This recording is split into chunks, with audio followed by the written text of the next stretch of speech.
أعوذ بالله من الشيطان الرجيم. بسم الله الرحمن الرحيم. يا بني آدم خذوا زينتكم عند كل مسجد وكلوا واشربوا ولا تسرفوا إنه لا يحب المسرفين. قل من حرم زينة الله التي أخرج لعباده والطيبات من الرزق قل هي للذين آمنوا في الحياة الدنيا خالصة يوم القيامة كذلك نفصل الآيات لقوم يعلمون.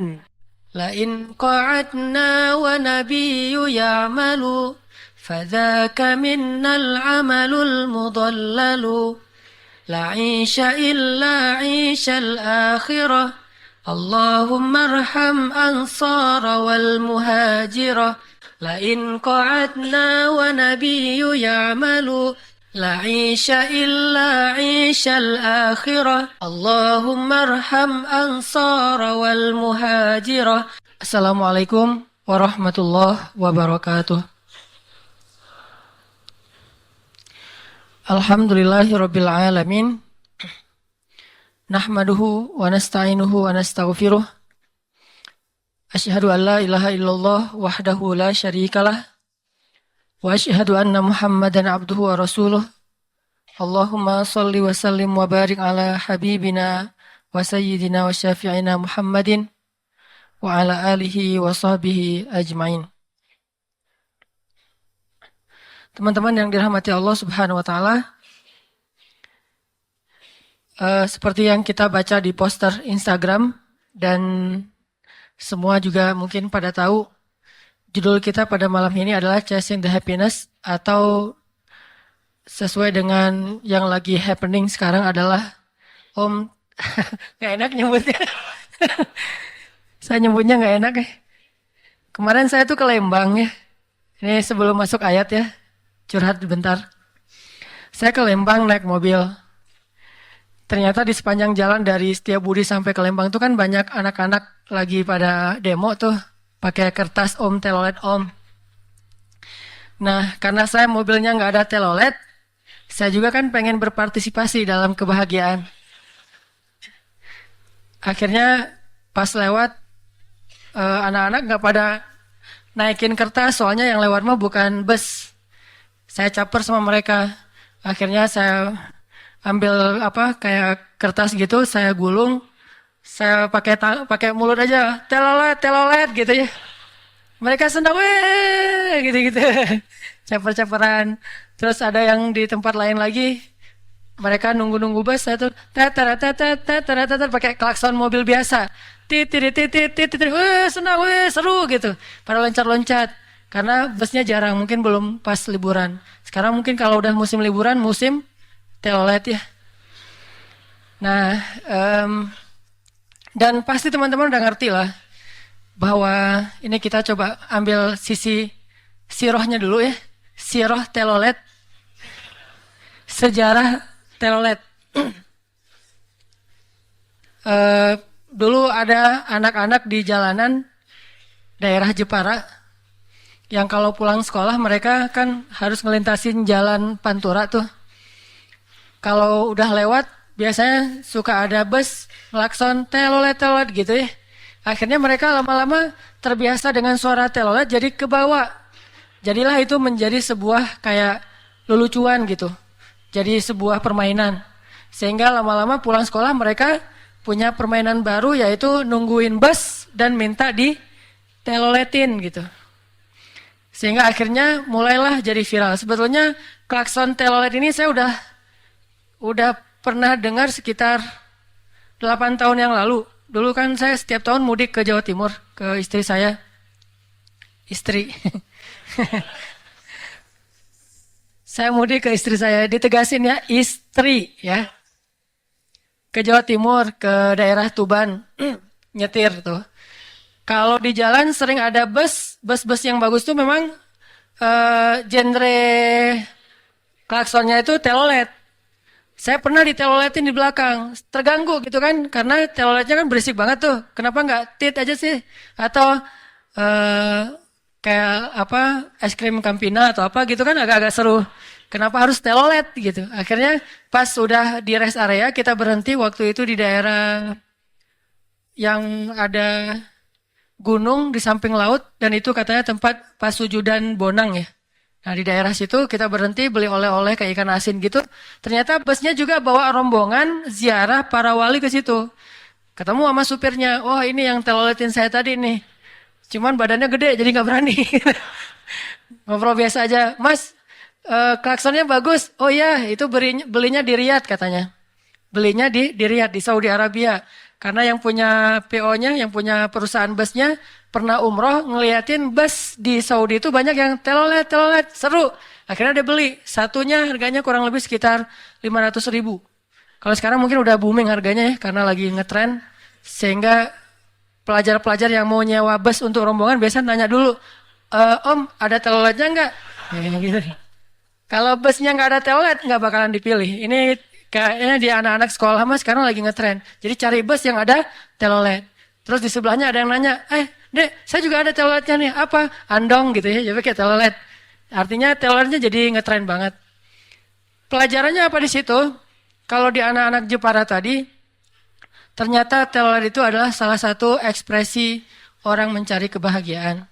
Dan buat anak-anak, kebahagiaan begitu sederhana, begitu simpel, hanya sekedar menikmati suara klakson bis aja bisa bahagia. Walaupun setelah happening, setelah viral, telolet ini tidak lagi menjadi seperti awal munculnya sejarah telolet. Kalau dulu sejarahnya mah happiness is so simple gitu ya. Gampang gitu buat bahagia. Di jalan suara bus nikmatin, suara klakson nikmatin, di belakang bus ada kebul asap nikmatin aja gitu ya.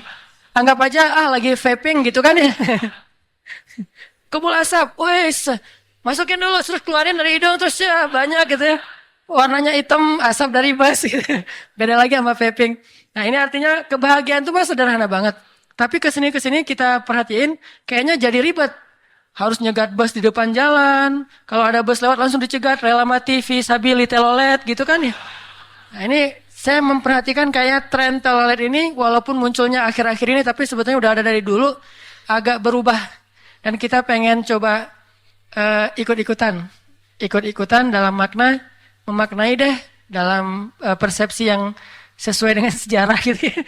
Mudah-mudahan istilah telolet ini walaupun hanya istilah main, istilah seru-seruan, istilah sosmed, tetapi sebetulnya ini hanya istilah saja yang kita juga punya pemaknaan sendiri tentang itu.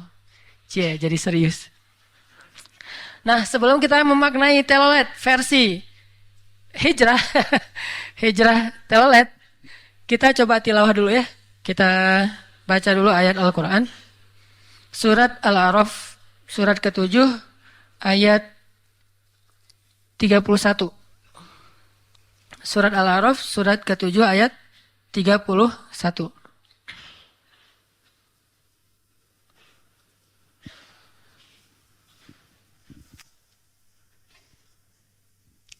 Kita baca dua ayat 31 sampai ayat 32. A'udzu billahi minasy syaithanir rajim.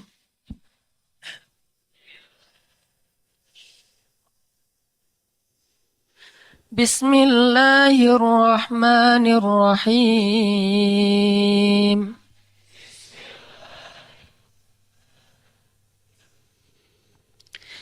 يا بني آدم خذوا زينتكم عند كل مسجد وكلوا واشربوا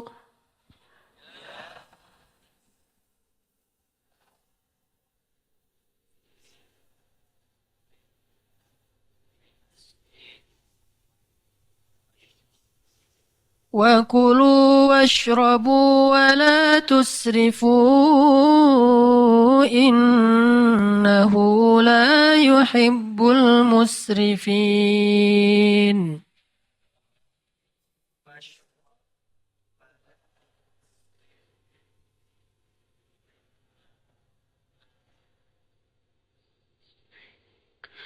قل من حرم زينة الله التي أخرج لعباده والطيبات من الرزق.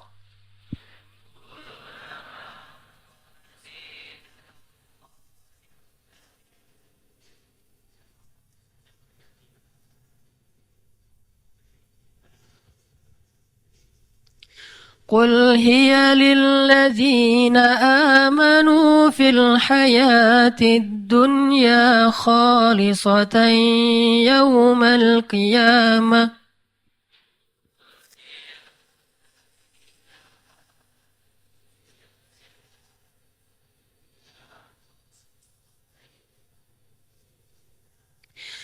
كذلك نفصل الآيات لقوم يعلمون.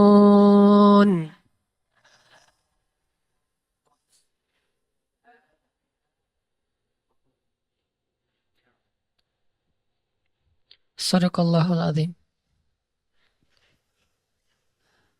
Tenang ya kalau baca Al-Quran.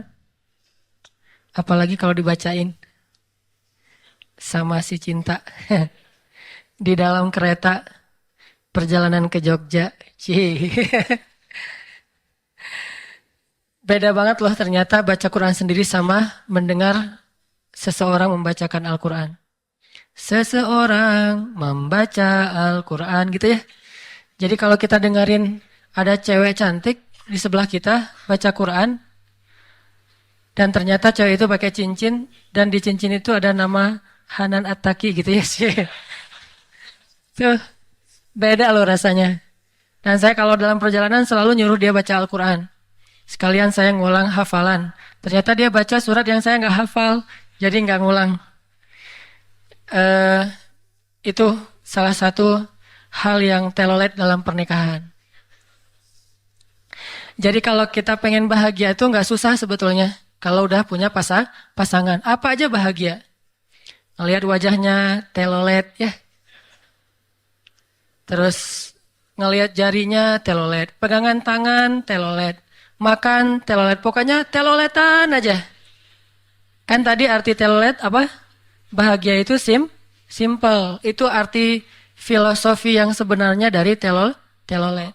Jadi kalau kita pengen bahagia itu simple, nggak ribet, nggak banyak syarat, nggak susah, nggak perlu jauh-jauh, nggak perlu sembunyi-sembunyi, nggak perlu cari-cari tempat yang remang-remang dan segala macam. Ya udah nikah aja. Nikah itu sama dengan teloletan. Gampang banget tuh, nggak perlu sembunyi-sembunyi kan? Bahkan bukan hanya kita cari-cari tempat nih check in di mana segala macam, nauzubillah misalnya, malah di check inin coba. Hadiah pernikahan check in di Maldives 2 malam. Yeah. Pas kita lihat Maldives sebelah mana nih? Maldives di daerah Pamempek misalnya. Jadi check innya dibayarin lagi tuh hadiah pernikahan kan gampang tuh.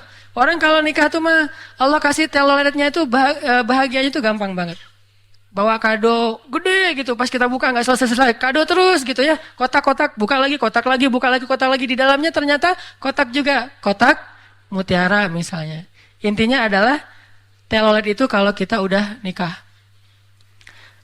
kemana-mana mah nggak kesepian.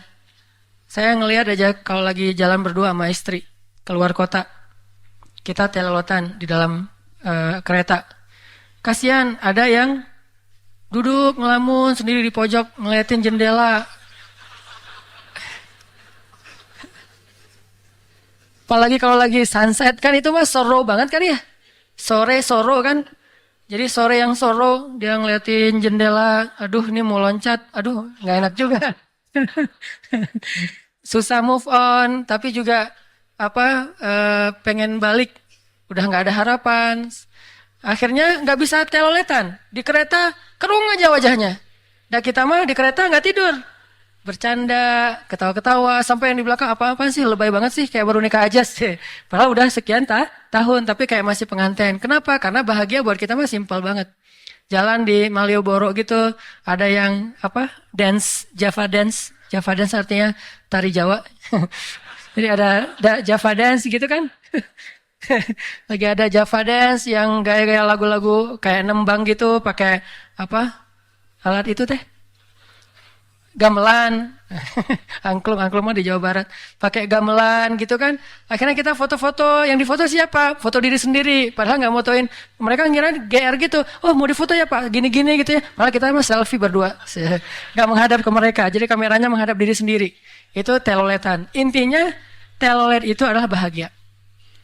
Dan Islam bukan agama yang anti terhadap kebahagiaan dan bersenang-senang.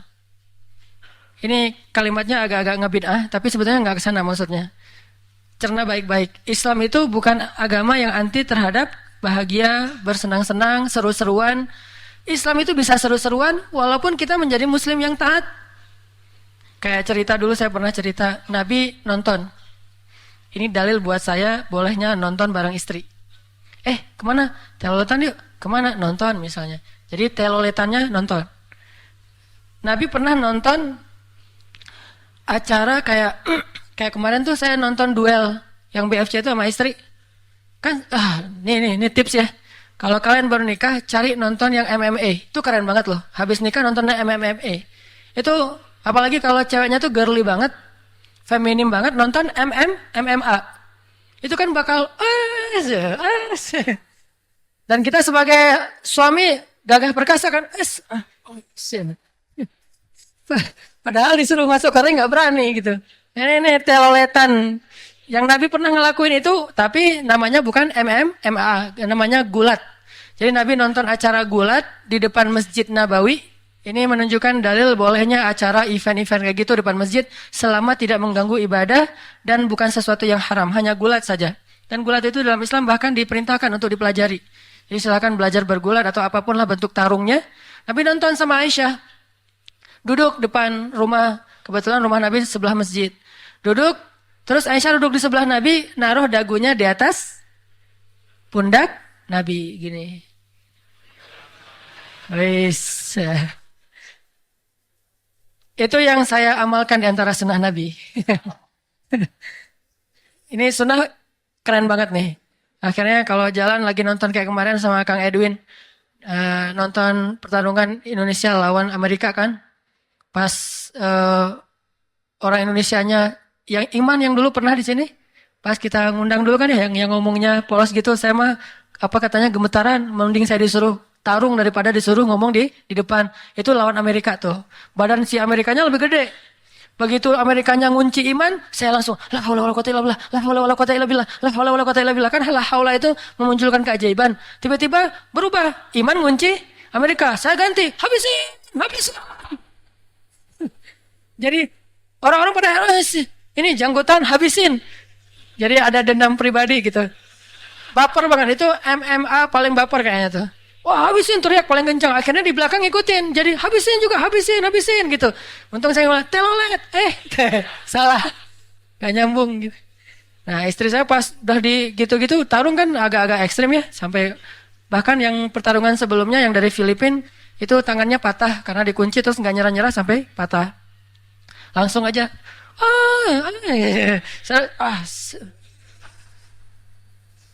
Tadi lupa diri habisin pas istri ketakutan. Oh enggak. Itu kalau kita udah nikah. Kalau belum nikah mah karunya. Kalau belum nikah cuma bisa dengar cerita Ustadz kayak gini, lihat Instagram, nge-like, komen apa. Sekali-kali kita harus di-like postingan kita oleh orang lain. Ya. Ini manas-manasin. Jangan cuma nge-like postingan, tetapi coba postingan kita di-like.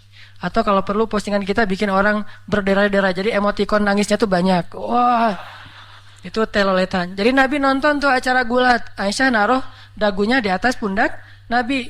Nonton aja berdua. Pas sudah, dan itu hari rayanya orang Habasyah. Kalau baca hadisnya, hari raya orang Habasyah. Hari raya bukan hari Idul Fitri, hari Idul Adha. Tapi hari rayanya bangsa Habasyah. Kalau di kita mungkin kayak hari kemerdekaan atau hari lahirnya suatu daerah. Kayak hari ulang tahun Bandung, hari ulang tahun kota mana. Nah mereka misalnya nih hari ulang tahunnya kota Surabaya. Tapi teman-teman mahasiswa yang dari Surabaya di Bandung ngerayain hari ulang tahun Surabaya di Bandung dengan bikin event gitu. Jadi ada orang-orang Habasyah yang tinggal di Madinah memperingati hari raya Habasyah di Madinah dengan bikin event gulat. Ini bolehnya mengikuti acara perayaan hari raya yang bukan dalam bentuk hari raya agama, tapi hari raya kebangsaan biasa gitu, kayak hari kemerdekaan, hari lahirnya suatu kota, nggak masalah kalau kayak gitu mah. Dan itu nggak bid'ah dalam agama. Nabi buktinya menghadiri dan menikmati pertandingan gulat. Aisyah naruh dagu di atas pundak, terus Nabi udah lama nonton gulat, Nabi noleh ke arah Aisyah gitu. Kan wajah Aisyah di sini tuh. Aisyah kan bidadari paling cantik se-Eropa ya. Paling cantik di Jazirah Arab tuh, dan soleha pula. Nabi ngelihat ke arah Aisyah. Aisyah udahan, kata Nabi. Aisyah tidak menjawab dengan kata-kata. Aisyah menjawab dengan isyarat. Gitu sih. Oh belum? Ya udah lanjutin lagi, nonton lagi sampai 3 kali. Akhirnya kata Nabi, Aisyah udahan ya. Akhirnya mereka kembali ke rumahnya. Dan kita baca komen dari hadis itu. Makanya kalau baca hadis mah jangan cuma baca teks postingan hadisnya doang, baca komennya juga di bawah. Itu ada komen dari Aisyah. Kata Aisyah, saya mah waktu itu sebetulnya bukan lagi nonton gulat, dan saya mah nggak senang dengan gulat. Aisyah kan feminim, girly, nggak senang dengan gulat. Tapi saya lagi pengen nunjukin ke orang-orang gimana mesranya saya dengan Rasulullah SAW. Itu juga dalil bolehnya bermesraan di tempat umum selama tidak berlebihan. Bukan ciuman ya, maaf ya. Kalau ciuman kissing yang kayak di AADC apa gitu, itu mah nggak boleh dalam Islam. Karena itu bukan bukan akhlak Muslim. Bukan nggak boleh sih, boleh, cuma nggak boleh di tempat umum dan dengan syarat sudah halal. Jadi boleh nge-AADC-an kalau sudah halal. Saya terima nikahnya, udah AADC-an deh gitu ya. Saya terima nikahnya, udah apaan gitu. Gitu deh. Jadi boleh bermesraan di tempat umum sekedar kayak berpegangan tangan atau dirangkul pas jalan. Pernah nggak sih? Pernah nggak sih? Salah tanya. Ini pertanyaan salah nih. Jangan dijawab. Tahu nggak sih? Nah, atau penasaran nggak sih? Jalan di Braga ya, berdua sama pasangan. Itu pegangan tangan sambil nge-Andre Taulanian. Apa tuh Andre Taulanian? Ngegombal. Jalan gitu. Ayah kamu tukang listrik ya? Kenapa? Setiap kita lewat satu jalan yang tadi lampunya padam tiba-tiba menyala. Yes. Apaan sih maksudnya? Gak ngerti. Ternyata dia gak nyambung gitu. Ganti gitu ya. Jalan pegangan tangan atau rangkulan tuh megang pundaknya istri. Terus sesekali pegang kepalanya sebagai bentuk kasih sayang. Itu teloletan banget pokoknya. Ribet ya? Itu pokoknya telolet banget pokoknya. Jangan cuma saya mah nggak bisa teloletan sama istri, saya mah teloletan sama bus gitu ya. Itu mah nggak seru. Serunya teloletan sama pasangan. Jadi Islam itu tidak mengharamkan senang-senang, seru-seruan. Bahkan Nabi pernah pulang ke rumah ngelihat Aisyah lagi main boneka-bonekaan. Ini dalil bolehnya membuat bentuk patung kalau itu dipakainya hanya untuk mainan atau sekedar hiburan, bukan untuk sembahan. Bahwa Nabi pulang ke rumah Aisyah, ngeliat Aisyah lagi main boneka-bonekaan orang-orangan gitu, tapi kecil. Jadi kalau anak kecil punya boneka boleh dalam Islam. Kalau bilang, saya sudah hijrah, di rumah saya tidak ada boneka, tidak ada teddy bear, tidak ada apa misalnya boneka apapun. Yang ada hanyalah boneka saya. Jadi kita dibikin jadi boneka, dilukis gitu. Nah, jadi Aisyah bikin main boneka-bonekaan. Nabi baru datang ke rumah Aisyah, ke rumah beliau, nanya. Nabi langsung duduk meletakkan lututnya di sebelah lutut Aisyah, duduk gitu. Aisyah ini lagi main apa? Ini lagi main boneka-bonekaan Sulaiman, kan Aisyah 10 tahun ya. Nabi nanya, ini apa nih? Ini kuda Sulaiman, ini Sulaiman. Wah, gitu. Kalau anak kecil mah ngeng gitu kan ya. Kalau ini cewek, jadi main apa gitu lagi berkuda. Akhirnya kata Nabi, nggak seru kayak gitu. Mau yang lebih seru nggak gitu? Apaan? Ya udah, saya jadi kuda, kamu jadi Sulaiman. Wis. Akhirnya Nabi keliling rumah gitu. Kayak sama anak gitu ya, Aisyah naik di atas Nabi, ayo, ayo, gitu-gitu. Ini namanya teloletan. Dan itu seru-seruan keluarga Nabi yang luar biasa. Dan itu boleh banget, bahkan berpahala kalau sudah nikah. Jangan berpikir udah nikah mah yang dipikirin bayar listrik, bayar air. Enggak gitu-gitu amat lah. Itu mah ditakut-takutin sama setan. Kalau lo nggak usah nikah ntar yang dipikirin listrik, air, terus gimana tuh rumput depan rumah udah panjang, apa segala macam. Nyuci piring, kalau cewek mah masak. Nggak gitu-gitu amat. Bukankah sekarang zaman udah canggih, nyuci piring udah ada alat pencuci piring. Cih, high banget ya. Padahal di rumah, ini kenapa nih habis makan apa? Terus ada apa alat pencuci baju dan semua itu disebut dengan pembantu rumah tangga gitu. Mencuci piring, mencuci baju. Artinya kita nggak nyuci piring juga bisa teloletan. Kamu gelas ya? Nggak, aku mau piring. Gelas aja, piring aja akhirnya nggak usah dicuci deh. Ikhtilaf, perbedaan pendapat antara gelas dan piring. Siapa yang gelas, siapa yang piring. Kenapa kamu pengen yang gelas? Soalnya di gelas itu masih ada bekas bibir kamu. Jadi aku pengen menjaga. Jadi jangan dicuci bagian itunya. Oh ya, romantis banget sih ya. Sampai akhirnya gelas di rumah itu udah ada ininya. Makanya kalau di rumah yang romantis mah, nggak ada gelas papa, mama, itu nggak ada. Gelas kita. Yeah. Jadi nggak ada, ini gelas papa gede, terus gelas mama agak-agak bentuknya gimana gitu. Nggak, gelas kita. Terus kalau mamanya senang susu, papanya senang kopi, susu kopi. Kopi susu maksudnya. Salah deh. Kopi susu. Wah, kopi susu. Ini kita banget nih, abu-abu. Gak jelas gitu maksudnya. Ini namanya teloletan rumah tangga yang halal, diberkahi oleh Allah. Allah senang banget dengan rumah tangga kayak gitu. Bahkan kalau kita baca hadis ini, maaf ini bukan vulgar ya, tapi emang hadisnya kayak gitu. Sampai ada adegan Nabi SAW bersama Aisyah mandi dengan satu bejana, dan itu teloletan. Mandi satu, tahu bejana? Kalau di kita mah bejana itu bed up.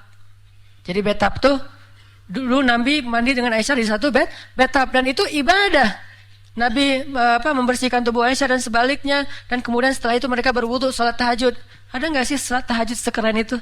Sebelum tahajud mandi air hangat dulu, misalnya di bed up udah selesai gitu, udah tidur gitu, nggak jadi tahajud ya, bukan tidur, tahajud itu sunnah Nabi. Dan jangan bilang Ustaz vulgar banget sih, hadisnya kayak gitu. Vulgar itu kalau saya mengada-ngada sesuatu yang tidak disyariatkan dalam Islam. Kenapa sih kita takut untuk membicarakan hal-hal yang begitu indah dalam pernikahan, tetapi nggak takut orang bicara tentang hal-hal yang diharamkan di luar pernikahan? Padahal dalam Islam itu, dalam pernikahan itu luar biasa. Semuanya jadi berpahala. Teloletan pun berpahala. Makanya tadi saya bacain ayat ya. Di surat Al-A'raf, Allah mengatakan, Ya Bani Adam, khudhu zinatakum inda kulli masjid. Wahai anak Adam, pakailah pakaian-pakaianmu yang indah setiap memasuki masjid. Apalagi kalau kita mau taklim di TSB gitu ya. Pakailah pakaian yang paling keren ketika datang ke TSB. Kenapa? Biar nanti teloletnya bisa halal gitu. Lihat ke belakang. Jangan ya. Dan makan dan minumlah kalian, janganlah berlebih-lebihan. Sesungguhnya Allah tidak menyukai orang-orang yang berlebihan. Jadi di sini apa artinya? Boleh aja kita seru-seruan dengan pakaian kesukaan kita, terutama perempuan, selama tidak berlebihan. Kalau laki-laki juga boleh, karena nggak ada pakaian kesenangan dia. Kayak Ali bin Abi Thalib tuh sering banget pakai pakaian itu lagi. Sampai orang-orang nanya, ya Abul Hasan, kenapa kamu senang banget pakai baju itu? Apa kata Ali? Sesungguhnya baju ini adalah hadiah dari kekasih saya, sahabat saya, guru saya, teman seiman saya, saudara saya, Amirul Mukminin Umar bin Khattab. Jadi baju itu, kenapa sayang banget Ali kepada baju itu? Karena baju itu hadiahnya dari Umar bin Khattab. Kebetulan Umar juga menantunya Ali bin Abi Thalib plus sahabat dekatnya Ali bin Abi Thalib. Sehingga dipakai terus. Dan itu sesuatu yang telolet kan, simple, bahagia mah simple. Pakai baju pemberian orang yang kita sayangi. Kayak saya, kenapa Ustaz Nanan suka pakai kupluk gitu? Satu, jujur ya. Mau dengar jujur? Kenapa suka pakai kupluk? Satu, saya pengen panjangin rambut tapi nggak bisa. Soalnya kalau panjang nggak ke atas panjangnya. Jadi muter-muter di situ. Jadi nggak bisa panjang. Ya udah saya pakai kupluk aja deh. Satu. Kedua, kenapa saya pakai kupluk? Karena kupluk ini adalah hadiah dari kekasih saya yang sekarang hari ini nggak bisa ikut. Ya sedih ya. hadiah gitu, hadiah ulang bulan. Jadi setiap bulan kita kasih hadiah ulang bulan gitu ya, bukan ulang tahun. Jadi per bulan dikasih hadiah, hadiah koplok. Dan kenapa koploknya yang ini? Karena satu-satunya ini nggak ada yang lain gitu ya. Intinya senang gitu. Oh, dengan kuplok aja bahagia, senang, dengan baju bahagia, senang, dan itu sesuatu yang zina, perhiasan yang Allah berikan kepada hambanya, nggak masalah. Kayak ada yang senang misalnya Vespaan. Cari Vespa yang paling tua. Padahal dia masih muda dan masih sendiri. Naik Vespa sendiri gitu. Jadi gimana pun Vespanya keren, kalau sendiri tetap aja belum sempurna. Mending jalan kaki tapi berdua daripada naik Vespa tapi sendiri ya. Nah, dia cari Vespa yang paling tua, tahun 60-an gitu. Yang warnanya masih ori, belum diganti warna yang lain atau belum ditambahin. Terus bahagia gitu kan. Orang lain mungkin ngeliatnya biasa aja, tapi bagi dia bahagia banget. Oh, Vespa bro gitu ya. Bro, Vespa gitu. Karena dia senang Vespa. Itu nggak dilarang selama tidak berlebihan. Ada yang senang misalnya modifikasi motor gitu ya. Jadi dia senang motornya dibikin kayak klaksonnya digede-gedein kayak mirip-mirip Harley gitu. Kalau kurang gede ditambah dengan dia sendiri. Kurang gitu ya, pakai mulut biar lebih keras suaranya. Wah, bahagia. Kenapa? Dia cari bahagia di situ. Udah azan ya. Ya, kita bahagia dulu dengan sholat kepada Allah SWT. Ntar kita lanjut lagi teloletan setelah sholat Isya.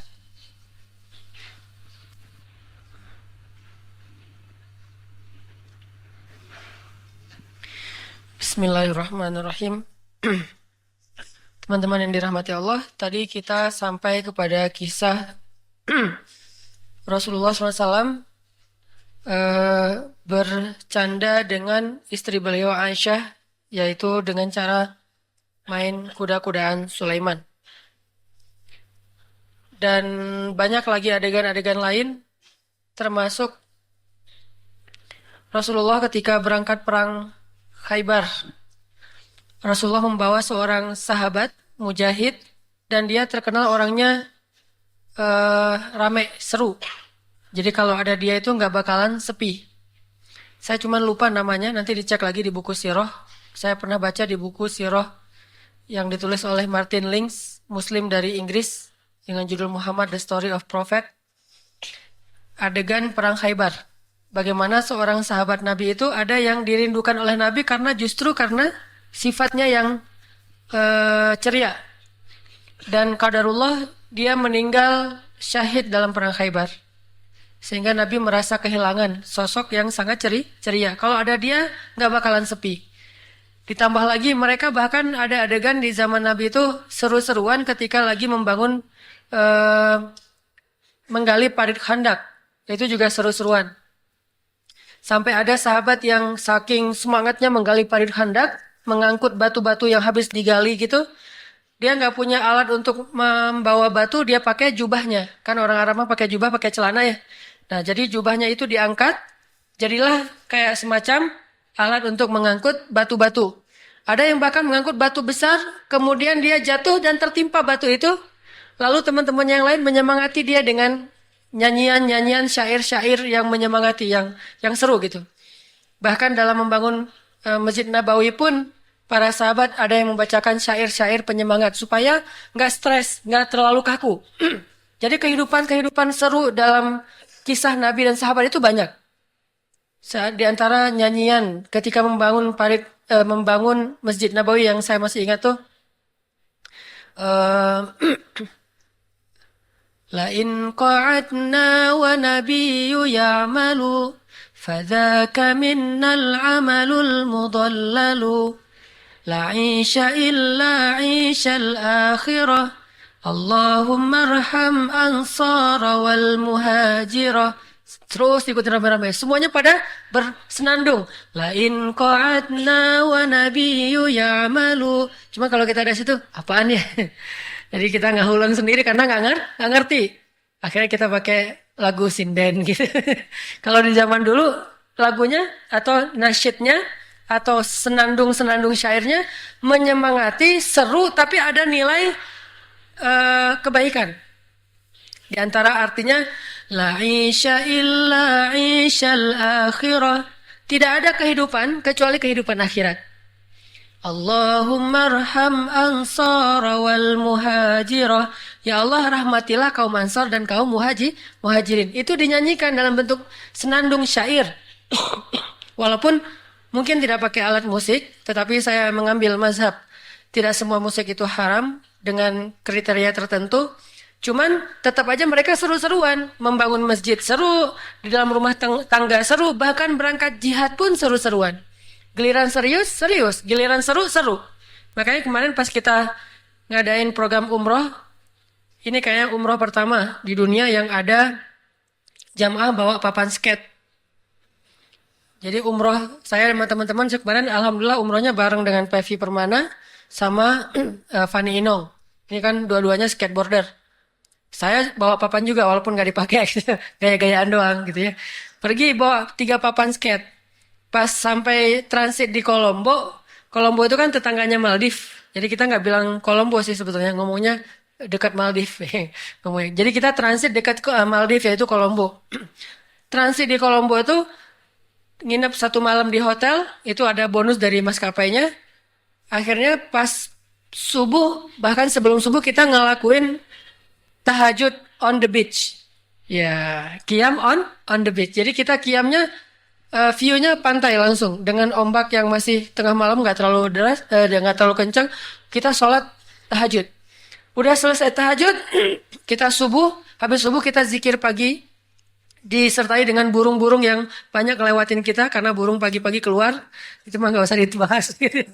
Udah kita selesai zikir pagi, kita pemantapan manasik. Jadi udah pernah manasik di sini dan manasik kita pun di kafe. Kalau yang lain mungkin di hotel, di ruang gitu, meeting room atau di masjid, kita mah manasiknya di kafe. Udah selesai manasik. Jadi saya pengen memadukan asik tapi bisa berusaha untuk tetap taat gitu. Tetap seru. Habis pemantapan manasik, udah pada bubar, mulailah kita mulai seru-seruan main ombak karena kita nggak pada bawa papan untuk di laut, akhirnya jadi body surfing namanya. Body surfing itu yang gulung-gulung sendiri ya, terutama bagi yang lagi putus cinta, body surfing itu pas banget tuh. Jadi cari ombak yang paling gede. Saya mah pengen body surfing, kalau perlu tenggelam nggak muncul-muncul lagi gitu ya. Ini ada yang namanya wake surf. Wake surf itu yang ditarik pakai boat. Ada yang body surf. Jadi pakai badannya sendiri kita pakai body surfing, nyari ombak. Dan Kolombo itu kan ombaknya ombak Maldives, ombak surfing ya, bagus ombaknya dan pecahnya 2 arah lagi. Makanya kita tungguin, wah ombak tuh, ditambah lagi banyak ikan-ikan yang muncul-muncul di permukaan, loncat-loncat gitu, seru aja. Udah selesai semua itu, kita siap-siap berangkat, mulai pakai ihram. Tadi habis body surfing, sekarang pakai ihram, berangkat. Udah ini serius nih. Dalam pesawat kita doa-doa, siapa tahu ini pesawat terakhir kita nggak landing misalnya. Nah, terus aja serius sampai ke Mekah, selesai kita tawaf semuanya. Besok cari desert skate, ya cari tempat-tempat skate yang ada pemandangan padang pasirnya. Kan di Arab mah jalan bagus-bagus ya, skateable banget lah pokoknya. Kita cari sambil kita city tour ke Arafah, ke Mina, ke Muzdalifah. Setiap ada pemberhentian, skate. Wah, foto orang-orang Arab. Gitu-gitu ngelihat. Mungkin mereka mau ngomong, beta ini. Cuman kita nggak ngerti. Gitu-gitu aja, nggak ngerti pokoknya. Udah aja skate, seru. Sampai akhirnya pas sampai berangkat dari Mekah Madinah, di tengah jalan kita ada rest area, berhenti, skate lagi di situ. Tapi yang skate cuma Pevi, ngomongnya kita, padahal Pevi doang. Pevi yang skate, yang kita mah pegang-pegang papan doang, sok-sok gitu. Giliran dia aja deh, saya mah lagi males gitu sih. Padahal nggak bisa. Udah aja Pevi ngetrik gitu, loncat-loncat. Orang-orang ngeliatin, wes. Akhirnya minta nyoba. Saya berdiri di atas papan, kan badannya gede, big guy and small board gitu kan ya. Papannya kecil, orangnya gede, jadi nggak seimbang. Sampai ke depan Masjid Nabawi kita pakai skate yang ada postingannya, diikutin sama orang dorongan roda yang karena kan di sana mah kalau orang sakit pakai wheelchair ya, ada wheelchair ngikutin skate. Jadi yang dorong roda itu wheelchair, ngelihat kita main skate nggak bosan gitu, akhirnya dia ini juga naik ke atas roda, gitu di depan Masjid Nabawi. Askar-askarnya, akhirnya kita gitu-gitu, tapi main terus. Akhirnya lama-lama dia bilang, coba gitu bahasa Arabnya ya, coba. Akhirnya kita ngasih kesempatan. Ini memadukan, walaupun kalau bilang kok ibadah gitu-gitu amat, saya malah berpikir, saya ngobrol sama Inong, mungkin nggak ya pemerintah Saudi itu melek anak muda, jadi umroh Umrohnya tuh yachtable dan instable. Gimana yachtable-nya? Dibikin tempat untuk tawaf itu ada yang bisa dipakai sama anak-anak skate. Kan selama ini tawaf itu hanya ramah untuk orang yang punya kebutuhan khusus kan, yang orang tua atau orang cacat itu ada tempat tawafnya kan, yang ring gitu. Nah sekarang kenapa nggak dibikin juga ring buat anak muda? Jadi tawaf jadi flip gitu. Tapi nggak perlu ngeflip, yang penting tawaf aja. Emang boleh gitu. Kalau emang dia lagi tawaf sunnah boleh-boleh aja, yang nggak boleh ketika dia tawaf wajib. Sama kayak kita sholat nggak boleh. Sholat wajib mah nggak boleh duduk kalau kita mampu berdiri. Tapi kalau sholat sunnah walaupun mampu berdiri boleh duduk. Jadi kita bisa nih seger gitu, santai. Allahu Akbar, kok kamu duduk? Santai bro gitu. Salatnya sholat sunnah. Boleh itu secara fikih ya. Kenapa? Karena sholat sunnah dan pahalanya setengah dari berdiri. Berdiri tetap lebih baik daripada duduk. Cuman duduk juga sah. Sehingga dia gini kayak di dalam bus atau kereta gitu. Walaupun berdiri lebih baik. Intinya ternyata Islam itu luar biasa, mudah banget dan membiarkan umatnya tetap bisa menikmati dunia dengan syarat jangan sampai menggadaikan akhirat. Siapa yang menjual akhirat untuk mendapatkan dunia, maka kata para ulama itu seburuk-buruk perniagaan. Siapa yang menjual akhirat untuk ngedapatin dunia, maka itu seburuk-buruk perniagaan. Kenapa dibilang seburuk-buruk perniagaan? Pertama, nggak level banget lah akhirat sama dunia mau ditukar. Kedua, dia nggak ngerti. Padahal dengan menjadi hamba yang taat pun nggak akan kehilangan kesenangan dunia kok. Masih bisa tetap seru-seruan. Dengan menjadi hamba yang taat, kita nggak akan kehilangan kebahagiaan. Makanya Allah Subhanahu Wa Taala mengatakan di dalam ayat yang tadi, ditambah lagi ayat berikutnya tuh ayat 32. Qul man harrama zinatallahi allati akhraja li'ibadihi wat-thayyibati minar rizq. Katakan, siapa yang telah mengharamkan perhiasan Allah yang telah Allah keluarkan untuk hamba-hambanya dan kebaikan dari rezeki? Kan ada orang suka ngomong asal dia ngucapin satu kalimat pasti yang keluar haramnya. Haram, haram, haram. Orang Arab itu kalau ngomong haram itu bukan selalu artinya haram artinya dosa, bukan. Nggak boleh juga bahasa Arabnya haram. Haram hada. Jadi ngomongin haram hada itu artinya kayaknya, kok dia banyak banget yang ngeluarin fatwanya halal haram. Padahal orang Arab bukan ngomongin fatwa itu teh, bukan halal haram. Haram dalam bahasa pasaran artinya nggak boleh. Hanan haram gitu. Nggak, apa haramnya? Haram kamu misalnya kan ada tuh lagu Ummu Kulsum. Dulu saya hafal lagu itu gara-gara belajar ngaji pakai irama musik Mesir. Lagunya haram bitiksir hawaya wala kalamim ba'id. Itu bahasa liriknya. Saya hafal banget waktu kecil. Pas sampai di Mesir baru saya tahu artinya haram bitiksir hawaya wala kalamim ba'id.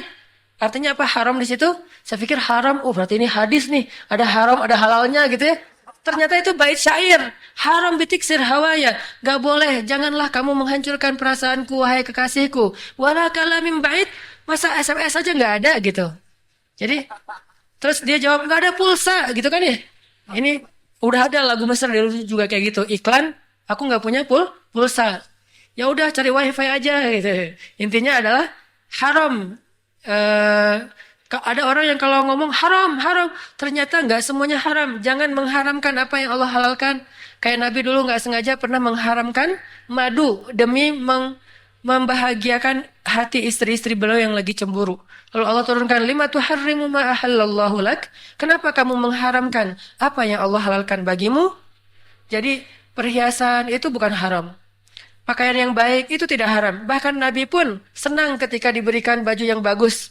Ada seorang Raja Khurasan, memberikan baju berwarna merah kepada Nabi, kayak gamis ya. Gamis itu kalau bahasa Indonesianya baju kemeja kayak gini, itu namanya gamis. Kalau jubah itu bukan gamis, ini salah paham. Pakai gamis mau ke masjid ya? Emangnya gamis harus ke masjid kan? Baju biasa mah itu namanya gamis dalam bahasa Arab. Nah Nabi dikasih gamis, yaitu baju dengan dua helai, ada celana, ada atasan. Memakai baju merah itu keluar rumah, senang gitu ya, baju baru. Terus eh, tiba-tiba ada seorang laki-laki Badui bilang gini sama Nabi, ya Rasulullah gitu. Bajunya bagus banget gitu, kata dia. Oh ya, alhamdulillah nih dapat hadiah. Boleh dong saya minta. Wah terus terang gitu ya orangnya, to the point gitu ya. Untung dia nggak bilang ya Rasulullah telolet dong gitu misalnya. Enggak kan, boleh dong minta bajunya. Akhirnya Nabi membukakan baju beliau. Coba lihat, Nabi ini orangnya sangat pengen menyenangkan hati orang lain. Dibuka baju beliau, kelihatan tubuh beliau yang luar biasa, dan beliau pulang dengan hanya memakai celana, tidak memakai baju. Dan lagian ini kan bukan aurat bagi laki-laki. Dipakai, dikasih ke dia. Pas Nabi pulang, orang-orang marahin laki-laki tadi. Lo gitu banget sih sama Nabi, kasihan atau Nabi pulangnya sendiri nggak pakai baju. Kata dia, emang kalian mau baju ini gitu ya? Mereka bilang, kenapa sih kamu menginginkan baju itu, nggak minta aja baju yang lain? Kalau kamu butuh baju, kami kasih baju-baju dari kami. Kata mereka, enggak. Baju ini bekas pakai sama Nabi Sallallahu Alaihi Wasallam. Jadi saking cintanya dia sama Nabi, dia minta baju yang bekas dipakai Nabi. Kalau perlu jangan dicuci dulu. Kayak baju bekas Ronaldo. Ini bekas Ronaldo jangan dicuci. Di hanger sampai baju yang lain semuanya jadi ada aroma Ronaldo gara-gara. Ini bekas Ronaldo loh. Kalau dicuci harga lelangnya jatuh. Justru gara-gara nggak dicuci lelangnya tinggi. Misalnya bekas Eka Ramdhani, mahal gitu ya. Ada bekas Dadan Nasir nih pas nahan bola gitu kan mahal. Bekas Hanan Ataki pas lagi ngacapruk misalnya. Ini baju bekas Rasulullah SAW. Akhirnya dia minta sama dia bahagia. Kayak gitu-gitu doang. Jadi teloletnya mereka tuh bahagia simple. Nggak susah-susah. Makanya dalam Islam ada hari bahagia namanya Yaumul Aid. Hari bahagia. Aid itu artinya bisa kembali, bisa bahagia. Yaumul Aid, hari bahagia. Bahkan tertawa, tersenyum pada hari Aid, Idul Adha dan Idul Fitri, hukumnya sunnah. Cemberut, kerung, itu hukumnya makruh pada hari Aid. Makanya sebelum Aid nikahlah supaya tidak cemberut. Ya. Jangan sampai Aid. Ini hari Id bro, jangan kerung-kerung atuh wajahnya. Kenapa kamu kayak gitu? Ya Ustaz, target saya sih Ramadan, tapi kelewat Ramadan, kelewat Syawal. Sekarang sudah Zulhijjah, belum dapat juga Ustaz. Orang lain semuanya udah pada ngeliat ru'yatul hilal, saya mah hilal nggak kelihatan gitu. Jadi makruh hukumnya pada hari Id bersedih. Pada hari Id ribut, suami istri atau rumah tangga kan suka ada tuh mau berangkat sholat Id, malah ribut. Akhirnya satu di masjid sana, satu masjid sana. Akhirnya ada yang ributnya sejak Ramadan, sehingga Idnya beda hari. Yang satu Senin Idnya, yang satu lagi Selasa. Sama kayak kita, Idnya lebih parah lagi, 2 hari sekaligus. Hari Senin dia Id juga, sholat Id. Hari Selasa sholat Id. Hari Senin kenapa sholat Id? Itu sholat Id untuk orang tua saya nggak enak.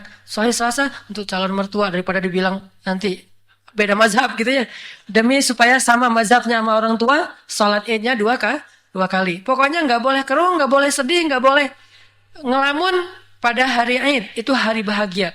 Sampai pentingnya bahagia dalam Islam, dibuat hari supaya kita bahagia. Ini firman Allah. Allah bilang, siapa yang mengharamkan? Jadi Allah tuh kayak nanya, siapa yang mengharamkan? Aku nggak pernah haramin. Bagi aku itu boleh-boleh aja selama tidak berlebihan. Kalau bagi perempuan, udah jelas saya sering bilang, yang berlebihan itu kalau dia dandannya misalnya dandan yang membuka aurat itu berlebihan. Kalau di luar rumah. Tapi kalau dandannya di dalam rumah pakai baju orang-orang di luar rumah yang membuka aurat, itu nggak berlebihan. Malah itu berlebihan pahala. Yeah. Nggak usah dibahas. Saya harus banyak mensensor nih. Tapi kapan lagi ya, nggak boleh ya, ini kesempatan udah bahas aja deh. Jadi pakaian kayak gitu mah nggak dilarang ya buat akhwat, buat cewek-cewek muslimah yang berhijab itu nggak dilarang. Dilarangnya dipakai di luar, di dalam rumah malah berpahala. Makanya cari sama suami biar suami yang milih yang gini, misalnya kayak baju daster batik gitu ya. Oh kok kamu mirip sama Simbo misalnya. Sama daster batiknya. Itu pakaian saya paling nggak saya banget loh. Istri kalau saya ada di rumah pasti nggak mau pakai daster batik gitu karena daripada ntar salah meluk kan, ternyata Simbo gitu ya. Mbak maaf gitu ya. Oh saya kirain bajunya di belakang sama daster batik. Tapi kan ada yang batik juga bagus, nggak harus yang kayak gitu-gitu amat. Intinya cari tuh Pakaian yang disukai suami, karena pakaian yang seperti itu menyenangkan hati suami. Bukankah perempuan soleh itu ada 3 cirinya? Dan yang pertama apa? Idza nazarta ilaiha sarratka. Kalau kamu lihat kepada dia, kamu jadi senang. Dengan dandannya, dengan facialnya, dengan rambutnya yang diapain lah. Atau pas keluar rumah dia pakai pakaian yang suami suka. Dia udah dandan, kata suami, mah nggak cocok yang itu, yang ini aja. Yang jilbab gimana pak? Itu tuh yang ditarik-tarik di pojok sini tuh. Kan ada tuh. Yang modal narik gitu ya. Mama kalau ditarik kayak gitu agak-agak aneh pak, nggak cocok wajahnya. Wajah mama justru kalau ditarik-tarik makin keren mah. Nih papa tarik. Ini nih, kalau udah nikah ya, maaf ya. Hanya boleh dilakukan kalau udah nikah. Lanjut, jangan lama-lama di bab itu ya. Kita baca lagi ayat bolehnya bersenang-senang dalam Al-Quran. Coba buka surat Maryam, surat 19, ayat 25. Surat 19, ayat 25, surat Maryam.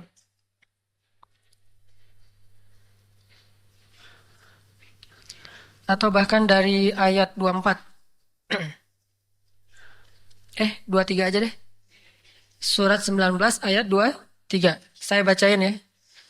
Bismillahirrahmanirrahim. فأجاءها المخاض إلى جذع النخلة قالت يا ليتني مت قبل هذا وكنت نسيا منسيا فناداها من تحتها ألا تحزني قد جعل ربك تحتك سريا وهزي إليك بجذع النخلة تساقط عليك رطبا جنيا فكلي واشربي وقري عينا.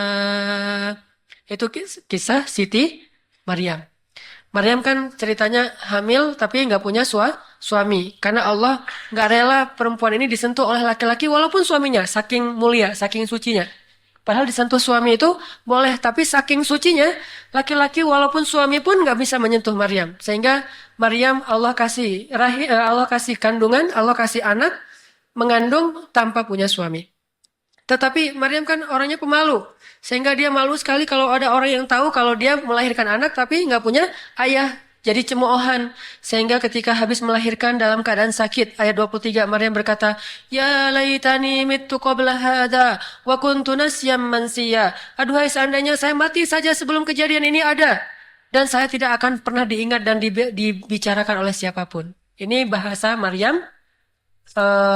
Kalau bahasa kita mungkin lagi down. Lagi drop banget secara psikis. Lalu malaikat pun Allah kirim untuk menghibur Maryam. Fanadaha min tahtiha. Tiba-tiba datang malaikat dari bawah, dari dalam tanah dan mengatakan, La tahzani ya Maryam. Qad ja'ala rabbuki tahtaki sariya. Jangan sedih wahai Maryam. Nih ada mata air yang keluar dari bawah kakimu. Allah menyuruh hambanya bersenang-senang, memberikan rezeki, yaitu air. Lalu kata Allah, wahuzzi ilaiki bijiz'in nakhlah. Coba kamu goncangkan pohon korma. Teman-teman pakai logika dan imajinasi dalam membaca ayat ini. Goncangkan pohon korma. Pohon korma segede apa? Diameternya tuh kayak lingkaran meja ini. Ini pohon korma segede ini nih. Ada yang tahu? Ada yang bisa ngangkat meja dulu? Jadi lebih gede daripada pohon kelapa. Itu pohon korma. Terus Allah nyuruh seorang perempuan yang baru melahirkan, baru beberapa menit yang lalu melahirkan, lagi lemah-lemahnya, suruh ngegoncangin pohon kurma. Logis gak sih?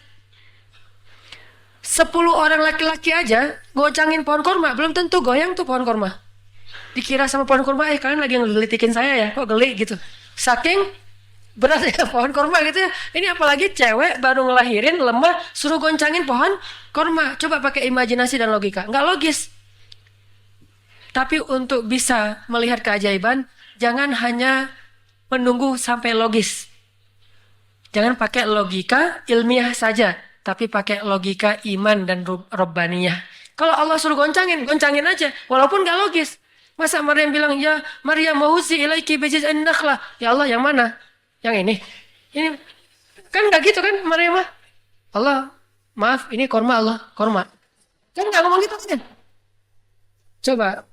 Ini kalau orang pakai logi, kan banyak tuh orang kayak gitu. Ketika Allah perintahkan, Allah masa sih kayak gitu? Terus saya makan apa? Terus saya apa? Kan gitu kan protes kan? Ya emang nggak pernah protes, nggak pernah bilang, Allah ini korma loh, bukan pohon kangkung. Ya, enggak. Udah aja Maryam pegang. Bismillah. Maryam ini soleha banget. Dipegang, tiba-tiba, wes, goncang gitu. Kayak badai. Langsung bayangin buah kurma itu yang jatuh bukan hanya yang tua, tapi yang jatuh yang muda. Rutoban. Rutob itu masih muda. Dan untuk bisa jatuh, goncangnya harus kenceng. Kalau enggak bakalan jatuh tuh rutob, kecuali dipetik. Tapi ternyata yang jatuh rutoban jania. Rutob yang gara-gara terlalu semangat. Rutoban jania. Pernah makan rutob? Kalau bulan Ramadan mah biasanya kita bukan makan rutob, makan tamar, korma yang udah matang. Kalau rutob itu korma yang masih agak-agak sepet dan segernya tuh kayak sawo. Kayak saya, sawo matang. Narsis.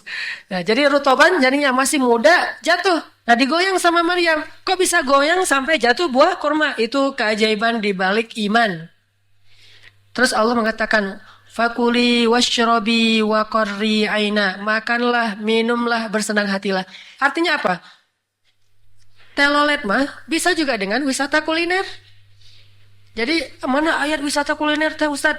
Wakuli washrobi wa qarri aina. Makanlah, minumlah, dan bersenang hatilah. Jadi wisata cari, oh lagi ada misalnya mau makan surabi. Surabi rasa jomblo misalnya. Gimana tuh? Pahit. Surabi rasa udah halal, manis ya. Kamu mau yang mana? Saya pengennya sebetulnya yang manis, tapi hidup saya masih pahit.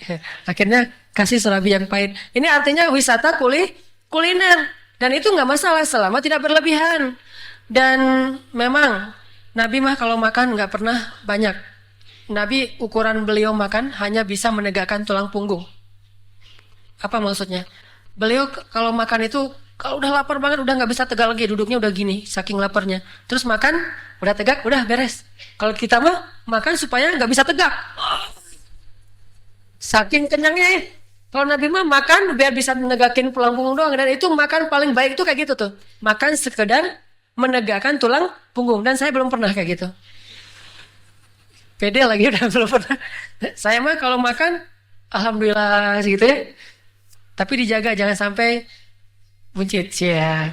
Kan cowok mah 2016 pemuda hijrah nggak boleh ada yang berapa bulan Om?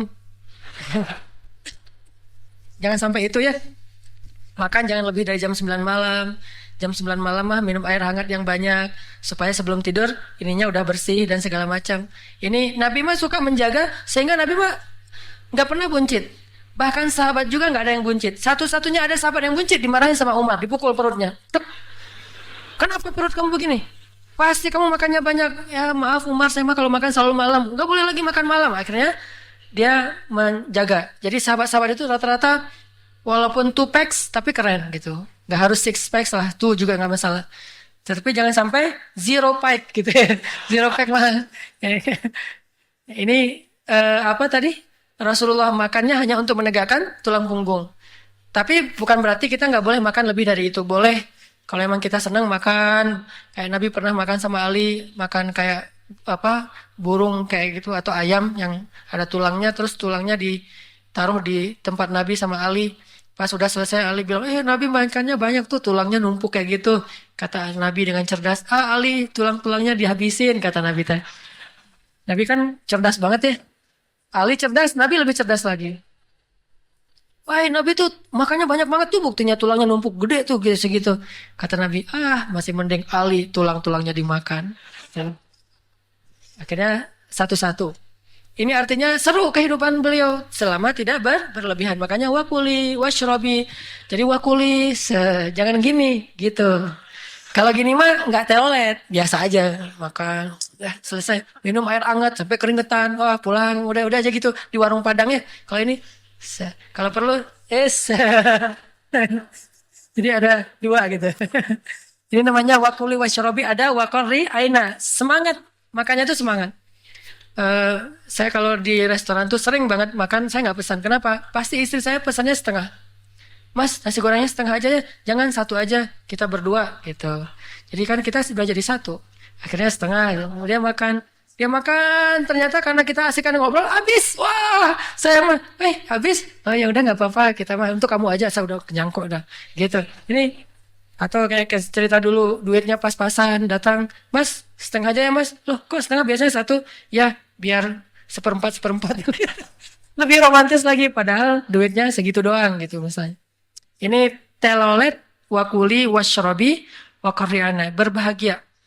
Saya kan pernah cerita Nabi kalau minum, Aisyah duluan yang minum kan ya. Beda banget Aisyah sama Khadijah. Khadijah kalau makan, Nabi yang makan duluan, baru sisanya Khadijah makan. Kalau Aisyah duluan, baru sisanya Nabi yang makan. Dua-duanya boleh, terserah mau pilih yang mana. Senang Aisyah atau Khadijah? Bisa dua-duanya. Jangan, satu aja. Khadijah aja deh. Makan, terus Khadijah nungguin. Pas Nabi udah selesai, Khadijah makan sisa Nabi SAW. Dan Nabi nggak pernah nyuruh dan juga selalu maksa, Khadijah ayo bareng-bareng. Jangan-jangan, harus Nabi dulu yang makan. Nabi udah capek berdakwah, Nabi begini dan seterusnya. Khadijah luar biasa. Kalau Aisyah, pas mau minum, kata Nabi, kamu dulu. Ya udah, Aisyah tahu apa maksud Nabi. Aisyah minum, Nabi ngeliatin. Terus pas sudah selesai, Nabi ngambil periksa mana bekas bibir Aisyah. Wes, diminum sama Nabi. Kalau kita nyari apa Pak? Nyari yang bukan bekas mama. Ini udah bekas mama semua. Nyari yang kosong, mana nih yang kosong? Wes, si papa mah ingkar sunnah ya. Gak sesuai dengan sunnah Nabi. Sunnah Nabi mah perhatiin mana bekas mama. Oh yang bagian ini. Ini cari yang bukan bekas mama. Udah aja Pak, cari gelas yang lain. Ya udah. Buat gelas, jangan ketukar loh ya. Nih papa, mama. Ini kehidupan kita sekarang, jauh dari sunnah Nabi. Terus coba baca lagi teman-teman, satu surat lagi tentang bersenang-senang.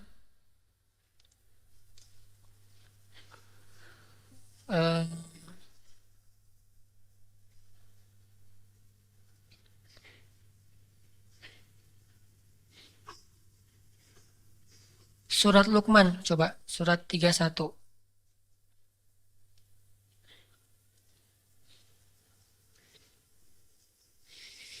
Ada ayat di ayat ke-6 tuh, wa minan nasi may yashtari lahwal hadithi liyudilla an sabilillahi bighairi ilm. Ini banyak sekali orang yang keliru memahami ayat ini. Di antara manusia ada orang yang membeli lahwal hadis. Lahwal hadis itu ucapan sia-sia. Membeli ucapan sia-sia untuk menyesatkan manusia dari jalan Allah. Dan mereka menjadikan agama Allah itu sebagai perolok-olokan. Bukan senda gurau ya, perolok-olokan. Jadi mengolok-olok agama Allah, mengolok-olok Al-Quran, mengolok-olok hadis. Atau ya mungkin ini sekalian masukan juga buat beberapa teman-teman yang mungkin masuk ke stand up comedy. Kadang-kadang dia nge-stand up komedinya itu berlebihan sampai membawa-bawa agama, digoyonin gitu ya. Kalau itu nggak boleh. Kita harus teliti banget. Kayak saya misalnya mengambil sesuatu yang hanya herai dalam agama itu, nggak mau sekali mengaitkan bahwa ini seolah-olah mengolok-olok syariat, nggak. Hanya adegan yang kalau kita kayak gini, bukan Nabi kayak gitu ya. Tapi kalau kita, nah ini beda sekali. Hati-hati, jangan sampai kita menganggap agama itu perolok-olokan.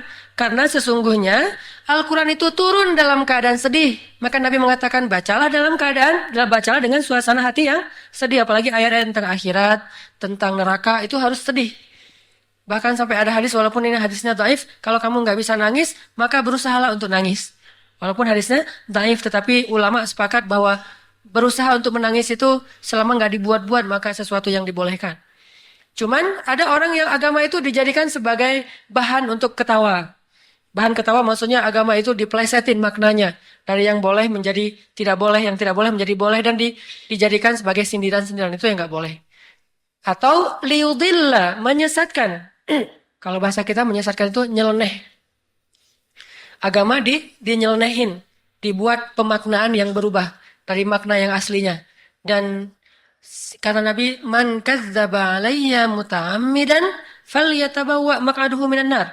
Wa man kadzdzaba 'alal Qur'ani bighairi ilm falyatabawwa maq'adahu minan nar. Siapa yang berdusta atas nama Nabi secara sengaja, maka dia dapat kursi khusus di dalam api neraka. Dan siapa yang berdusta atas nama Al-Quran tanpa ilmu, kalau Nabi dengan sengaja, kalau Al-Quran tanpa ilmu, maka dia dapat kursi khusus di dalam api neraka. Nauzubillah min dzalik. Intinya yang gak boleh itu bercanda, seru-seruan, mencari hiburan yang membuat kita tersesat. Mungkin kelamaan, mungkin ada dosanya di dalam hiburan itu. Tapi kalau hiburannya tidak berdosa, maka tidak masalah. Dan selama tidak berlebihan, gak lama-lama banget, juga gak bermasalah. Termasuk kayak syair-syair lagu yang kalau isinya nasihat, bagi saya pribadi saya mengambil mazhab, itu boleh-boleh saja. Kayak ada Opik misalnya, atau ada Maher Zain, atau ada Haris J, kalau yang untuk anak-anak muda. Kalau saya mah pribadi ngambilnya lagu-lagu semangat dakwah gitu. Kayak lagu-lagu yang berbahasa Arab sih rata-rata. Kayak ghuraba, ghuraba, ghuraba, ghuraba, ghuraba wa li ghairillah. Lagu-lagu kayak gitu. Atau lagu tentang dakwahnya Ibnu Mubarak. Gimana sih? Ya abidal haramaini law absartana. Itu lagu-lagu nasyid yang membangkitkan semangat. Nah, itu tidak masalah. Selama tidak berlebihan, jangan kebanyakan. Nasyid pun kalau kebanyakan nggak bagus. Karena gimana pun saya mengambil mazhab bahwa nggak semua musik itu haram, tapi saya tetap meyakini bahwa mendengar Al-Quran lebih baik daripada mendengar apapun juga.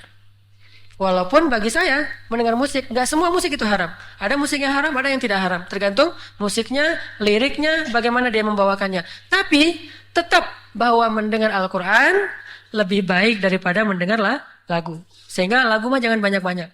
Baru saya berani bilang bid'ah kalau dia bilang saya kalau dengar Al-Quran nggak sedapat dengar musik. Nah ini bahaya nih. Harus musik mah sekedar kayak penuansaan atau variasi aja. Biar nggak monoton, dengar lagu-lagu nasihat sesekali. Udah gitu balik lagi ke Al-Quran. Kalau sampai musik mengalahkan Al-Quran, kita harus banyak istighfar. Tapi kalau Al-Quran tetap lebih genre terbaik, playlist yang paling banyak dalam playlist kita, nggak masalah sesekali menghibur diri dengan lagu-lagu yang tidak berlebihan dalam hidup kita. Makanya banyak orang yang juga kadang-kadang dapat hidayahnya lewat lagu Opik. Jadi taubat. Kan lagu Opik mah rata-rata temanya tentang taubat ya, tentang penyesalan. Bahkan dulu lagu yang saya paling dari lagu Opik itu lagu ada anak bertanya pada bapaknya. Itu bukan Opik ya? Serius banget.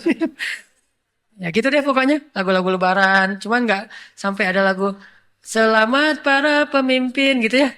Rakyatnya makmur terjamin. Nggak tahu kenapa sekarang nggak pernah nyanyiin lagi lagu itu ya. Dulu masih nyanyiin tuh semangat nyanyiin. Rakyatnya penuh makmur terjamin. Sekarang udah nggak ada yang mau lagi nyanyiin lagu itu. Saya juga heran kenapa gitu ya. Ini artinya lagu-lagu nasyid yang semangat, tapi bukan itu aja terus menerus. Kalau terus saja kayak gitu Al-Quran ditinggalkan, itu berarti liyudilla an sabilillah. Itu udah melenceng dan itu nggak boleh. Itu namanya berlebihan. Sampai kalau istri kita membuat kita nggak bisa sholat, itu berlebihan. Anak membuat kita nggak bisa sholat, itu berlebihan. Tapi kalau justru gara-gara istri kita jadi sholat jamaah, kenapa? Istri dorong-dorong, Pak, suami mama baru bangga punya suami yang rajin ke masjid. Oh gitu mah, ya mah, wudhu gitu. Itu istri soleha banget. Tapi gara-gara, Pak jangan ke masjid dong, kan baru pulang mama kangen nih. Oh ya udah nggak apa-apa deh mah. Nah ini berarti udah berlebihan. Tapi kalau nggak punya istri, insya Allah nggak akan berlebihan. Angger. Ya udah, mudah-mudahan bermanfaat teman-teman. Pelajaran inti dari apa yang kita bahas malam ini, kita boleh bersenang-senang, boleh mencari hiburan, jalan-jalan, makan-makan, belanja selama nggak berlebihan, dan seterusnya hiburan boleh. Tapi jangan sampai semua hiburan ini menjauhkan kita dari Allah. Itu aja ukurannya. Jangan sampai menjauhkan kita dari Allah. Gimana kita tahu jauh dari Allah? Kalau gara-gara berhibur, sholatnya nggak khusyuk, berarti hiburan tadi menjauhkan kita dari Allah. Gara-gara kita jalan-jalan, sholatnya buru-buru, berarti udah menjauhkan kita dari Allah. Gara-gara nonton bola, jadi sholatnya mepet ke waktu sholat berikutnya, berarti menjauhkan kita dari Allah. Kalau nggak menjauhkan kita dari Allah, it's okay, santai aja. Mudah-mudahan kita bisa mengamalkannya secara bijak, tidak berlebihan. Barakallahu li wa lakum. Kita tutup dengan berdoa. Bismillahirrahmanirrahim. Ya Allah, ya Tuhan kami, wahai yang menciptakan kami dan menyempurnakan bentuk ciptaannya, wahai pemilik langit dan bumi, duhai yang menurunkan hujan, yang menumbuhkan pohon-pohon dari tanah yang gersang, duhai yang meniupkan ruh ke dalam jiwa kami, ke dalam raga kami, duhai yang telah menerbitkan matahari di timur dan membenamkan di barat, duhai yang maha mempergilirkan malam dan siang, duhai yang maha kuasa atas segala sesuatu. Tidak ada yang sulit bagimu ya Allah. Engkaulah yang mempergilirkan musim. Engkaulah yang memperjalankan bumi dan bulan. Engkaulah yang telah menciptakan langit dengan miliaran bintang yang kami tidak ketahui. Tidak ada yang sulit bagimu ya Allah. Engkau maha perkasa. Engkaulah yang menciptakan api neraka Jahannam. Dan Jahannam itu takut kepadamu ya Allah. Neraka-neraka itu takut kepadamu ya Allah. Engkau maha perkasa. Engkau maha kuasa. Engkau maha mampu melakukan apapun yang engkau kehendaki. Idza arada syai'an ayyaqula lahu kun fayakun. Jika engkau menghendaki sesuatu, engkau katakan jadilah, maka pasti jadi sesuai dengan kehendakmu ya Allah. Kami tidak ragukan kebesaranmu ya Allah. Kami tidak ragukan kekuasaanmu ya Allah. Kami tidak ragukan keagunganmu ya Allah. Segala sesuatu di dunia dan di akhirat ini ada dalam genggamanmu ya Allah. Tidak ada setetes air pun yang jatuh ke tanah kecuali dengan ilmu dan pengetahuanmu ya Allah. Tidak ada satu daun pun yang jatuh dari dahannya kecuali dengan seizinmu ya Allah. Tidak terjadi sesuatu pun di muka bumi dan langit ini kecuali hanya dengan izinmu ya Allah. Tidak ada yang bisa menyalahi kehendakmu ya Allah. Tidak ada yang bisa menyalahi kemauan dan takdirmu ya Allah. Kami mohon kepada Engkau ya Allah. Takdirkanlah kami menjadi hamba-hambamu ahli surga ya Allah. Takdirkanlah kami mendapatkan husnul khatimah di akhir hayat kami ya Allah. Engkau maha kuasa mengubah takdir ya Allah. Dan kami tidak tahu apapun tentang takdir kami di masa yang akan datang ya Allah. Mungkin hari ini kami sedang semangat datang ke masjid.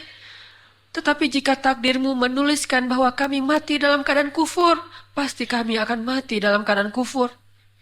Sehingga jika takdir kami buruk, ubahlah menjadi takdir-takdir yang baik ya Allah. Kami berlindung kepadamu dari takdir yang buruk, dari su'ul khatimah. Bimbinglah lisan kami di akhir hayat kami, agar kami bisa melantunkan kata-kata la ilaha illallah.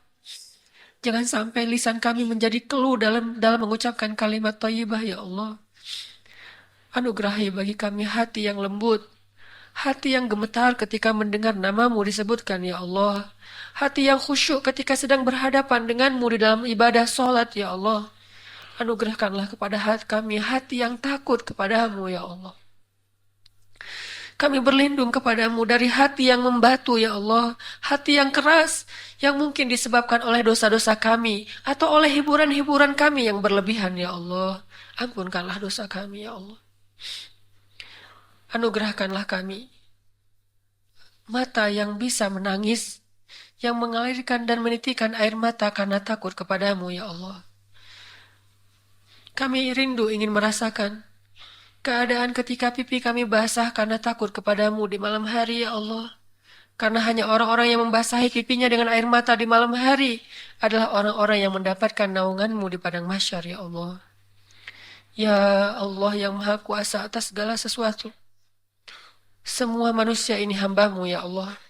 Yang mukmin adalah hambamu. Yang kafir pun adalah makhlukmu. Tidak ada satupun dari mereka yang luput dari kebesaranmu ya Allah. Dari kekuasaanmu ya Allah. Maka kami memohon kepadamu. Bantulah saudara-saudara kami di Palestina ya Allah. Bantulah saudara-saudara kami yang terzalimi dan terkepung di Aleppo ya Allah. Bahkan banyak dari saudara kami dari Turki dan seluruh dunia yang ingin membantu mereka dihalang-halangi, bahkan dibunuh, ditembak, dibakar hidup-hidup ya Allah oleh orang-orang Syiah, Nusairiyah, oleh orang-orang Rafidah, oleh orang-orang Yahudi, oleh orang-orang Ahlul Kitab yang kafir kepadamu ya Allah. Bantulah saudara-saudara kami di Aleppo. Selamatkanlah mereka yang masih terluka di sana ya Allah, agar bisa mereka dirawat di rumah sakit di Turki atau di negara-negara Islam yang ada di sekitarnya ya Allah. Ya Arhamar Rahimin, bantulah saudara-saudara kami yang tertindas di Rohingya ya Allah, yang terusir dari kampung halamannya ya Allah, yang dirampas harta bendanya ya Allah, yang dicoreng kehormatannya ya Allah, yang disakiti fisik dan perasaannya ya Allah. Pertemukanlah kami dengan saudara-saudara kami Rohingya, bawalah mereka ke negeri kami, bukalah hati pemerintah dan umara pemimpin-pemimpin kami akan memberikan kesempatan bagi saudara-saudara kami Rohingya tinggal di Indonesia, dan biarkanlah kami masyarakat Islam Indonesia yang akan memberikan nafkah bagi mereka ya Allah. Ya Arhamar Rahimin, rahmatilah Presiden Turki ya Allah. Rahmatilah bangsa Turki yang telah membantu saudara-saudara kami di Gaza, di Palestina, di Suriah, di Aleppo. Dan anugerahkanlah untuk kami pemimpin-pemimpin seperti mereka, atau yang lebih baik dari mereka, seperti Umar bin Khattab, seperti Salahuddin Al-Ayyubi, seperti para pemimpin-pemimpin Khulafaur Rasyidin. Jadikanlah bangsa kami seperti Turki, anak-anak mudanya, anak-anak muda yang taat kepadamu, yang peduli terhadap kemanusiaan dan terhadap saudara-saudara mereka kaum muslimin di seluruh dunia, yang membuka gerbang negaranya dengan resiko apapun, demi menolong saudara-saudaranya yang tertindas. Mereka tidak takut dengan ancaman orang-orang kafir yang mengancam mereka. Ya Arhamar Rahimin, anugerahkan kepada kami negeri yang makmur, negeri yang aman. Jauhkan kami dari fitnah, jauhkan kaum muslimin dari perpecahan. Jangan biarkan orang-orang yang dengki kepada kami memfitnah kami ya Allah. Kami tidak ingin menyakiti siapapun ya Allah. Kami kaum muslimin, kami belajar akhlak dari nabimu yang sangat mulia akhlaknya. Tidak terbersit dalam pikiran kami untuk menzalimi siapapun walaupun berbeda agama dengan kami ya Allah. Mereka memfitnah kami seolah-olah kami adalah kaum barbar yang ingin menyakiti siapapun selain kami. Sesungguhnya kami umat nabimu yang mulia, umat nabimu yang akhlaknya baik, dan kami pun belajar dari beliau untuk berakhlak mulia. Ya Arhamar Rahimin, menangkanlah Islam di Indonesia. Menangkanlah Islam di Indonesia segera ya Allah, agar kami tidak lagi difitnah, tidak ditindas, tidak diperlakukan secara tidak adil ya Allah. Menangkanlah Islam di Indonesia dengan cara-cara damai. Titipkanlah amanah kemenangan ini ke atas pundak para pemuda Indonesia ya Allah. Rabbana, anugerahkanlah untuk pemuda-pemuda kami pasangan-pasangan yang menyejukkan hati mereka ya Allah. Pasangan-pasangan yang sama-sama belajar untuk taat kepadamu ya Allah. Dan anugerahkanlah dari pasangan-pasangan kami anak-anak yang menjadi anak-anak soleh, penghafal Al-Quran, pembela agamamu yang membawa panji-panji Islam ya Allah. Rabbana atina fid dunya hasanah wa fil akhirati hasanah. Sejak Rasulullah wafat, berkali-kali Bilal minta izin kepada Abu Bakar untuk ikut jihad dan gak pulang lagi ke Madinah, pengen tinggal di tempat yang lain. Udah gak kuat lagi berada di Masjid Nabawi. Karena orang yang dia cintai telah wafat. Tapi gak diizinkan oleh Abu Bakar sampai akhirnya setelah sekian lama membujuk Abu Bakar bisa diizinkan, pergilah Bilal dan akhirnya Bilal tinggal di Syam. Kalau sekarang Suriah. Di sanalah Bilal menikah. Jadi selama ini dia asik dengan cintanya kepada Rasulullah sehingga gak sempat mikirin pernikahan. Baru berangkat ke Syam, sampai di Syam Bilal menikah di sana. Menikah di sana, hidup di sana sampai setelah beberapa tahun berada di Syam, akhirnya bergantilah pemerintahan dari masa Abu Bakar ke masa Umar bin Khattab. Setelah beberapa tahun di Syam, pada suatu malam Bilal menangis. Malam-malam dia bangun nangis, gerung-gerung gitu kayak anak kecil. Istrinya nanya, "Ya Bilal, ada apa? Ada apa? Kamu mimpi buruk?" "Enggak, justru ini mimpi baik." "Mimpi apa?" "Aku mimpi ketemu dengan Rasulullah SAW." Dan Rasulullah bersabda, "Siapa yang melihat aku dalam mimpi, berarti dia melihat aku dalam kenyataan." Aku bertemu dengan Rasulullah di dalam mimpi dan Rasulullah berkata, "Ya Bilal, kami rindu kepadamu. Sudah lama engkau tidak mengunjungi kami ya Bilal."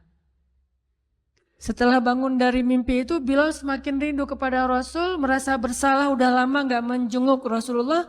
Akhirnya Bilal pun memutuskan untuk, kalau bahasa kita mah umroh. Memutuskan untuk ziarah ke makam Rasul. Berangkat Bilal dari Syam, umroh ziarah ke makam Rasul.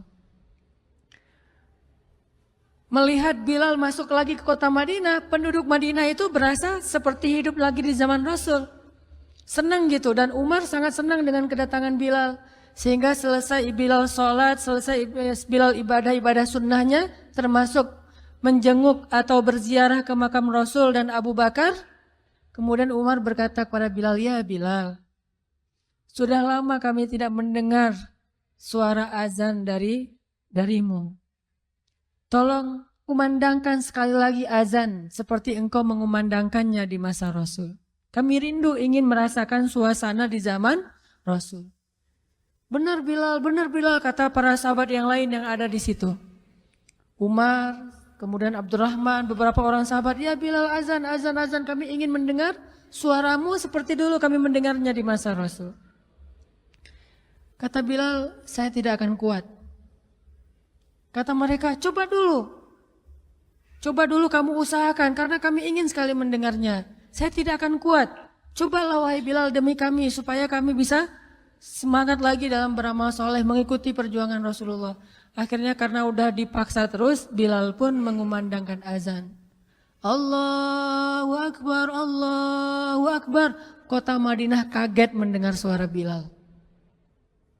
Orang-orang yang ada di rumah semuanya mengatakan, apakah Rasulullah sudah bangkit kembali? Apakah Rasulullah sudah bangkit kembali? Mereka semuanya kaget dan bahagia, seolah-olah Rasulullah sudah bangkit dari kematiannya. Seperti Isa seolah-olah diturunkan kembali setelah dia diangkat ke langit. Satu kota Madinah tuh kaget bahagia gitu. Kayak seorang ibu yang kehilangan anaknya tiba-tiba mendengar suara anaknya dari jarak dekat dan ingin dipeluk segera anaknya itu. Saking rindunya mereka kepada Rasulullah. Allahu Akbar, Allahu Akbar. Pasar yang tadinya ramai tiba-tiba sepi mendengar suara Bilal yang masih sayup-sayup. Asyhadu an la ilaha illallah. Semuanya berlari keluar dari tempat-tempat kerja mereka, dari pasarnya, dari rumahnya. Semuanya berlari ke masjid. Ingin memastikan apakah Rasulullah sudah dibangkitkan kembali. Bahagia semuanya. Apakah Rasulullah sudah dibangkitkan? Apakah Rasulullah sudah hidup lagi? Semuanya bertanya dengan pertanyaan yang sama. Asyhadu an la ilaha illallah. Semuanya semangat datang ke masjid, ngumpul, ramai banget. Kemudian ketika Bilal mengatakan, Asyhadu anna Muhammadar Rasulullah. Asyhadu anna, nggak sanggup lagi Bilal, berhenti di situ. Kemudian Bilal menangis dengan suara nangis yang luar biasa kerasnya. Lalu satu masjid menangis, lalu satu kota Madinah menangis. Sehingga para ulama mengatakan tidak pernah kota Madinah menangis sedahsyat mereka menangis hari itu kecuali ketika Rasulullah wafat. Cuma 2 kali menangisnya kota Madinah paling dahsyat. Satu hari ketika Rasulullah wafat. Kedua hari ketika Bilal kembali mengumandangkan azan dan mengucapkan asyhadu anna Muhammadar Rasulullah. Semuanya menangis. Semuanya merasa kehilangan Rasulullah. Semuanya merasa bahwa mereka ingin kembali di zaman ketika Rasulullah masih hidup. Lalu mereka bertanya setelah semuanya selesai menangis, ya Bilal, kenapa kamu tadi menangis? Kata Bilal, dulu biasanya kalau saya selesai mengumandangkan azan, saya akan datang ke hujrahnya Rasul. Hujrah Rasulullah itu kamarnya Rasul, rumah kecilnya Rasul.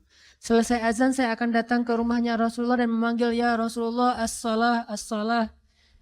Rasulullah nggak keluar sampai mendengar suara Bilal memanggil beliau secara khusus. Udah selesai azan, Bilal manggil Rasul, ya Rasulullah as-salah, as-salah. Baru Rasulullah keluar dengan wajah berseri-seri.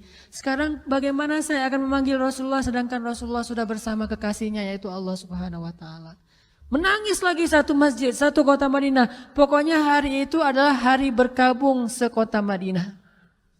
Hari menangisnya kota Madinah, saking rindunya mereka kepada Rasulullah. Bagaimana dengan kita ketika mendengar suara azan dan muazin mengucapkan nama Rasulullah Sallallahu Alaihi Wasallam? Di situ kelihatan apakah kita mencintai Rasulullah lebih dari apapun juga setelah Allah Subhanahu Wa Taala. Kalau tidak, fatarabbasu, hati-hati. Kalau tidak, fatarabbasu, tunggu aja. Na'udzubillah min dzalik, berarti masih ada kemunafikan dalam hati kita. Bagaimana kita, apakah hati kita merasa gemetar, bergetar ketika kita mendengar suara seseorang mengatakan Muhammad sallallahu alaihi wasallam, Rasulullah sallallahu alaihi wasallam. Apakah hati kita bergetar seperti bergetarnya hati seorang kekasih ketika mendengar suara kekasihnya, nama kekasihnya disebutkan?